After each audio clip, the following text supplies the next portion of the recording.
Hello and welcome to preparation হল। আজকে 10ই September 2024 এর কারেন্ট অ্যাফেয়ার্স নিয়ে হাজির হয়েছি। টপ 10 কোশ্চেন আমরা আজকে করব। এই কোশ্চেনগুলি সমস্ত পরীক্ষার জন্য, যেমন সিজিএল, সিএইচএসএল, এমটিএস এবং আরও এই ধরনের পরীক্ষা ডাব্লিউবিপি বা ডাব্লিউবিসিএস সব কিছুর জন্য কিন্তু খুবই ইম্পর্টেন্ট।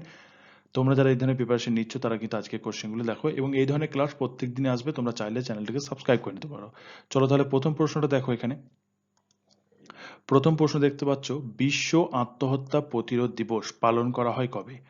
অপশনগুলো দেখো, 10ই সেপ্টেম্বর, 11ই সেপ্টেম্বর, 12ই সেপ্টেম্বর নাকি 13ই সেপ্টেম্বর। সঠিক অ্যান্সার কি হবে তোমরা চাইলে কমেন্ট করে জানাতে পারো, অথবা অ্যান্সারটাকে আমার সাথে মিলিয়ে নিতে পারো।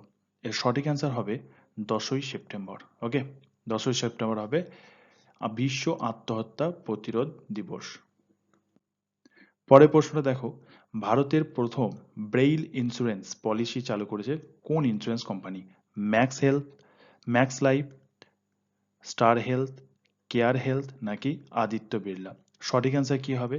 এই যে ব্রেইল ইন্স্যুরেন্সটা চালু করেছে, এটা চালু করেছে option B, star health insurance company. Okay, তারপরের প্রশ্নটা দেখো, first India GCC ministerial meeting অনুষ্ঠিত হলো কোথায়?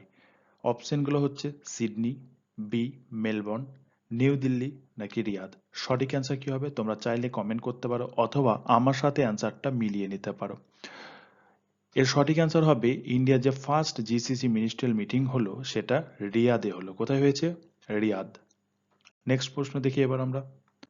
4 নম্বর প্রশ্নটা দেখো, the heart and art of teaching শিরোনামে বই লিখলেন কে?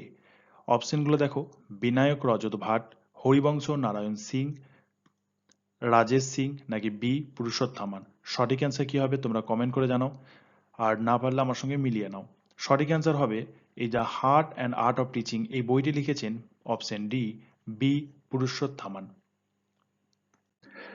5 নম্বর প্রশ্নটাকে দেখো, প্রথমবার ইউএস ওপেন এবং তৃতীয়বার গ্র্যান্ড স্ল্যাম শিরোপা জিতলেন কে? ইগা সোয়াতেক, আরিনা সাবালেঙ্কা, এলিনা রিবাকিনা, জেসিকা পেগুলা। সঠিক অ্যান্সার কি হবে? এই প্রশ্নের সঠিক অ্যান্সারটা হবে অপশন বি, আরিনা সাবালেঙ্কা। ওকে, 6 নম্বর প্রশ্নটা দেখো, কোন দেশে ভারতের পরবর্তী রাষ্ট্রদূত হিসাবে নিযুক্ত হলেন অরুণ গোয়েল? জামাইকা, কেনিয়া, জিম্বাবুয়ে নাকি ক্রোয়েশিয়া। সঠিক অ্যান্সার কি হবে তোমরা কমেন্ট করতে পারো, অথবা আমার সাথে মিলিয়ে নিতে পারো। সঠিক অ্যান্সার হবে ক্রোয়েশিয়া। অপশন ডি, ক্রোয়েশিয়া হচ্ছে সঠিক অ্যান্সার। 7 নম্বর প্রশ্নটাকে দেখো, আন্তর্জাতিক ক্রিকেট থেকে অবসর ঘোষণাকারী মঈন আলী কোন দেশের cricketer? Namibia, England, south Africa নাকি অস্ট্রেলিয়া। সঠিক অ্যান্সার কি হবে? এর সঠিক অ্যান্সারটা হবে ইংল্যান্ড। লেফট হ্যান্ড ব্যাটসম্যান ছিল এটা। 8 নম্বর প্রশ্নটা দেখো, ন্যাশনাল হেলথ মিশন এনএইচএম এর স্টেট মিশন ডিরেক্টর হিসাবে নিযুক্ত হয়েছেন কে? অপশনগুলো দেখো, বিনয় গোয়েল, সুজয় মুখোপাধ্যায়, সুজন চক্রবর্তী, দিলীপ সেনগুপ্ত। সঠিক অ্যান্সার তোমরা কমেন্ট করে জানো। এর সঠিক অ্যান্সার হবে অপশন এ, বিনয় গোয়েল। ওকে, কোন দেশের প্রেসিডেন্ট পদে দ্বিতীয়বার পুনরায় নির্বাচিত হলেন Abdel Majid Tebboune? Morocco, Sudan, Tunisia, Algeria. সঠিক অ্যান্সার কি হবে?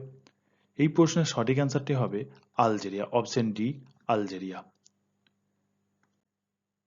আজকের শেষ প্রশ্নটা দেখো, নাম্বার 10, বিশ্বের বৃহত্তম প্লাস্টিক দূষণকারী দেশ হিসাবে চিহ্নিত হয়েছে কোন দেশ? চীন, ভারত, বাংলাদেশ নাকি শ্রীলঙ্কা। সঠিক অ্যান্সার তোমরা কমেন্টে জানাতে পারো, এবং আমার সঙ্গে মিলিয়ে নেবে শেষে।